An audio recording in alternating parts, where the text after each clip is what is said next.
RPM, voltage, empire, वाट, motor 2200 वाट की motor. और अभी जाके मैं आपको पानी का प्रेशर भी दिखा देता हूँ। 3 इंच का प्रेशर, 2200 वाट मोटर, यह चेक कर सकते हो माशाल्लाह।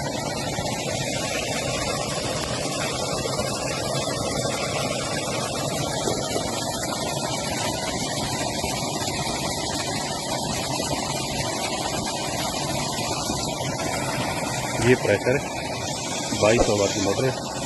वाट भी आपने देखे, वोल्टेज भी देखे, और ये प्रेशर है।